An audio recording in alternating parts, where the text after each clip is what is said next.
Hoje é mais um dia em que o mundo se despede de pessoas que não voltarão. Alguns eram conhecidos, outros anônimos, mas todos deixaram sua marca. Pais, filhos, amigos, amores. Histórias que agora vivem apenas na memória. Este vídeo não é só uma lista de nomes. É um tributo silencioso àqueles cuja jornada terminou. Assista até o fim. Dedique um momento de respeito. Inscreva-se no canal, para que a memória deles nunca se apague. E agora, começamos! Neste mês, o Brasil se despediu de Clarice Moura, compositora, maestrina, poeta e defensora incansável da arte como forma de cura e resistência. Sua música era feita de silêncios atentos, memórias coletivas e vozes que antes não eram ouvidas. Nascida em Recife, em uma família de professores, Clarice cresceu entre partituras antigas, batuques do maracatu e leituras noturnas com a avó. Aos 9 anos, escreveu sua primeira canção. Aos 17, criou um coral com mulheres pescadoras do bairro de Brasília Teimosa, dando início à sua vocação de unir arte e território. Estudou composição e regência na Universidade Federal da Paraíba. Mais do que diplomas, acumulou encontros com culturas afro-brasileiras, com tradições indígenas, com vozes anônimas que transformou em música coral. Fundou o coletivo Vozes do Chão, que levou apresentações gratuitas a presídios femininos, quilombos e escolas públicas. Em 2004, foi agraciada com o Prêmio Nacional da Música Brasileira, na categoria Inovação em Práticas Coletivas, reconhecendo sua criação de arranjos vocais baseados em cantos populares esquecidos. Em seu discurso, disse: "A música que me interessa é a que reencanta quem já não canta." Nunca buscou o estrelato. Recusou propostas de gravadoras e aparições em programas de televisão. Preferia ensaiar com crianças em praças ou construir melodias com mulheres que nunca haviam pisado num palco. Casou-se 2 vezes, teve uma filha, Maíra, e criou 4 afilhados. Em casa, gostava de cozinhar escutando chuva, escrever bilhetes à mão e andar descalça. Teve períodos de silêncio criativo. Após uma crise depressiva aos 53 anos, passou 2 anos sem compor. Depois, voltou com a obra Caderno Azul, uma série de peças corais compostas a partir de cartas anônimas. Nos últimos meses de vida, enfrentou um câncer no fígado com serenidade. Seu último concerto foi à beira do rio Capibaribe, com participação de ex-alunas, lavadeiras e instrumentistas populares. Ao se despedir, sussurrou: "A música não termina, só muda de lugar." Morreu em Recife, na mesma casa onde compôs suas primeiras partituras, cercada por plantas, tecidos, silêncios e vozes que ainda ecoam. Clarice Moura deixou para trás não apenas memórias, mas uma era inteira encarnada em suas palavras, ideias e alunos. Neste mês, o Brasil se despediu de Tomás Silveira, antropólogo, educador e voz ativa nas lutas pelos direitos dos povos indígenas e comunidades ribeirinhas da Amazônia. Sua obra não foi apenas escrita, ela foi vivida, documentada nas estradas de barro, nos barcos de madeira, nas aldeias esquecidas pelos mapas. Nascido em Santarém, no Pará, em uma família de pescadores e professores, Tomás cresceu ouvindo histórias à luz de lamparina e aprendendo o nome das árvores como quem aprende os versos de um poema. Aos 15 anos, perdeu o pai em um acidente de barco, e esse luto o empurrou para os livros, para a escuta, para a busca do porquê. Formou-se em Ciências Sociais pela Universidade Federal do Pará e mais tarde concluiu o doutorado na USP com uma tese intitulada Território e Memória, os cantos que desenham fronteiras. Durante mais de 4 décadas, documentou culturas orais em extinção, escreveu ensaios e organizou encontros entre lideranças indígenas e universidades. Em 2007, recebeu o Prêmio Darcy Ribeiro, concedido pelo Ministério da Cultura, pelo conjunto de suas ações em favor da preservação de línguas nativas e pela criação do projeto Ouvir para Viver, que fundou escolas bilíngues em 5 aldeias do Xingu. Apesar do reconhecimento, recusava a fama. Dizia: "Se o nome aparecer mais que a causa, apague o nome." Vestia-se sempre com simplicidade, carregava um caderno velho e uma caneta amarrada por linha de pesca. Foi casado por 32 anos com a fotógrafa Maria Helena, com quem teve 2 filhos. Em casa, era contemplativo, gostava de ouvir música instrumental, fazer tapioca para o café da manhã e cuidar das plantas da varanda, que, segundo ele, revelavam quando um dia seria bom. Enfrentou a doença com dignidade. Diagnosticado com uma enfermidade degenerativa, passou os últimos meses escrevendo cartas para seus ex-alunos, deixando conselhos, provocando perguntas. Sua última aparição pública foi em Belém, em uma roda de conversa com estudantes, onde disse: "O futuro precisa de raízes. E raízes precisam de escuta." Morreu em Santarém, na mesma casa de madeira onde havia nascido, cercado pela família, com os livros marcados, os mapas abertos e o coração sereno. Tomás Silveira deixou para trás não apenas memórias, mas uma era inteira encarnada em suas palavras, ideias e alunos. O homem que enche estádios, que canta como se confessasse segredos, que escreve versos como quem se despe da alma. Um artista que carrega nos olhos a ternura de quem ainda acredita no amor, mesmo tendo o coração exposto tantas vezes ao frio da fama.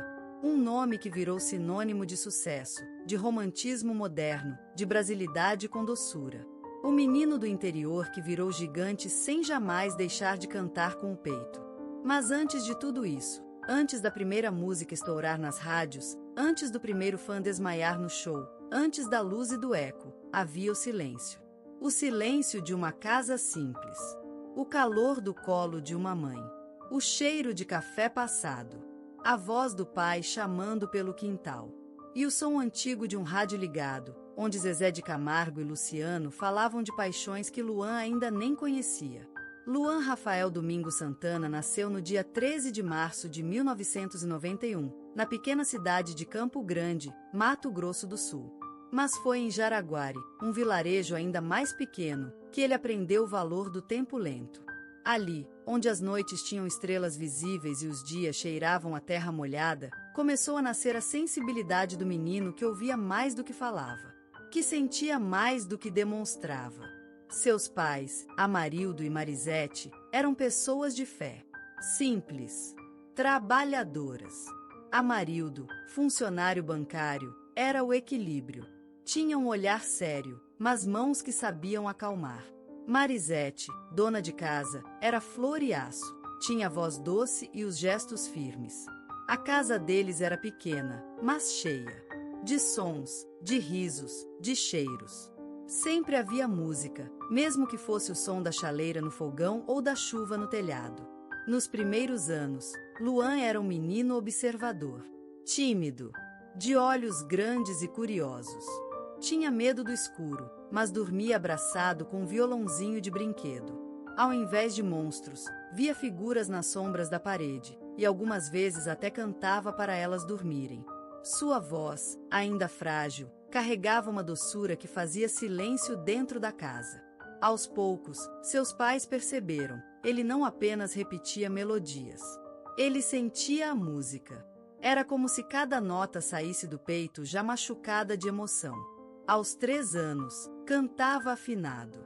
Aos 6, tocava violão com dedos pequenos demais para o tamanho do sonho.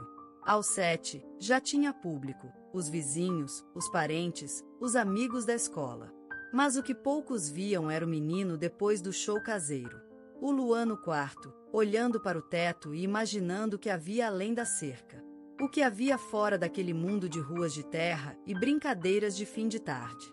O menino que chorava ao ver cenas tristes na TV e dizia que um dia ia mudar o mundo com sua voz. Que jurava, com toda a inocência de um coração de criança, que nunca ia cantar mentiras. A infância de Luan foi feita de gestos pequenos que viraram sementes. O cheiro do pão quente no café da manhã. O som dos passarinhos que acordavam com ele. O pai ensinando o valor de um aperto de mão. A mãe mostrando que amor não grita, só abraça. O violão, que ele ganhou aos 9 anos, e que se tornou extensão de seu corpo. O primeiro verso escrito em um caderno de capa azul, escondido entre as páginas da escola. E, sobretudo, um silêncio sagrado, o silêncio que existe antes do som. Aquele que prepara a alma para escutar. O mesmo silêncio que ainda hoje precede cada nota que ele canta. Porque Luan não aprendeu a cantar para ser aplaudido. Ele canta para sobreviver. Canta para existir inteiro. Essa primeira parte de sua jornada não termina com um aplauso. Termina com um menino olhando para a janela aberta. Lá fora, o mundo. Dentro dele, uma canção ainda sem nome. Às vezes eu me sentia como um pássaro com asas presas por fitas invisíveis. Sabia que podia voar, mas não sabia para onde. Foi na cidade de Campo Grande, ainda nos corredores do colégio, que o menino de olhos atentos começou a perceber que o mundo ao seu redor era estreito demais para os seus sonhos. Luan Rafael Domingo Santana, um nome longo para um garoto que ainda não sabia o peso que ele teria, caminhava pelas manhãs como se carregasse um segredo no peito. E carregava. Na escola, ele era o tipo que preferia o fundo da sala. Não por desinteresse, mas porque dali se via tudo. Observava, escutava, absorvia. Os professores notavam o olhar distante, às vezes. Pensavam ser distração, mas era a composição. Dentro dele já nascia um ritmo, um fraseado, uma melodia que ainda não tinha nome. No recreio, enquanto os outros corriam atrás de bola, Luan recortava o tempo com acordes imaginários. Vivia entre dois mundos, o real, com provas de matemática e professores exigentes, e o outro, onde tudo era som, eco e possibilidade. Cantar ainda era íntimo demais. Era como rezar em voz alta, um medo constante de ser exposto, de ser mal compreendido. Na adolescência, o espelho tornou-se adversário. Havia algo no jeito dele que não se encaixava nos padrões esperados de um rapaz do interior. Alguns diziam que ele era sensível demais. Outros, que sonhava alto demais. Teve dias em que Luan voltou para casa com o peito comprimido, não por falta de ar, mas por excesso de silêncio. Aquele silêncio que dói porque ninguém te vê como você se sente por dentro. Mas havia sempre a música. A salvação em forma de violão. Aquele violão velho, herdado do pai, que guardava histórias nos trastes gastos. Quando os dedos deslizavam pelas cordas, tudo se acalmava. O mundo externo se dissolvia. E ele se encontrava. Cantava baixinho no quarto, para não incomodar. Mas no fundo, desejava ser ouvido. Desejava que alguém, apenas um alguém, dissesse: "Isso é bonito. Continua." Foi na garagem da casa da avó que gravou seu primeiro vídeo. A câmera tremia, a luz era fraca, mas o som era dele. Pela primeira vez, deixou que sua voz saísse sem medo. Não foi perfeito, mas foi verdadeiro. E isso bastou. Com o tempo, começou a tocar nas festinhas da família, nos encontros de amigos. Cada apresentação era uma batalha contra a insegurança, contra o medo do julgamento. Mas a cada nota cantada, a cada aplauso tímido, ele se erguia um pouco mais. Luan nunca foi o garoto popular da escola, mas era o garoto que lembravam quando queriam ouvir aquela música bonita. Isso bastava, porque no fundo, ele sabia que seu caminho seria diferente, mais difícil talvez, mas também mais profundo. Ele escrevia em cadernos escondidos. Letras que falavam de amor que não ousava confessar, de sonhos que pareciam grandes demais para uma cidade tão pequena. Às vezes, chorava lendo o que tinha escrito. Não por tristeza, mas por se reconhecer ali, inteiro, vulnerável. "Se eu não cantar, vou adoecer por dentro", escreveu uma vez no verso de um boletim escolar. E talvez, naquele momento, tenha compreendido: a arte não era uma escolha. Era uma urgência. No começo, Luan não compreendia o que estava acontecendo. As agendas começaram a lotar. Os palcos cresceram. As luzes ficaram mais fortes. E os olhos, tantos olhos, observando, julgando, amando, exigindo. A primeira vez que ouviu sua música no rádio, estava sozinho no carro. Parou no acostamento e chorou. Chorou como quem entende que a vida, de agora em diante, será outra. Mais luminosa, mais ruidosa, mais cobrada e, talvez, mais solitária. "Será que eu consigo?" ele se perguntava nas madrugadas frias de hotel. rodeado de aplausos, mas longe de casa. O quarto, por mais luxuoso, não tinha o cheiro do café da mãe nem o silêncio da rua onde cresceu. O sucesso, ele descobriu, era lindo por fora, mas cheio de becos internos. Vieram as turnês, os prêmios, os fãs, e os contratos, os compromissos, as pressões. Alguns amigos se afastaram. Outros se aproximaram pelas razões erradas. Houve traições sutis, palavras ditas por trás, risos que escondiam cálculo. Luan, com o coração ainda de menino, precisou endurecer. O maior aprendizado, porém, veio de dentro. No meio do furacão, ele aprendeu a escutar sua própria voz. A dizer não. A criar por verdade, e não por tendência. A chorar sem medo.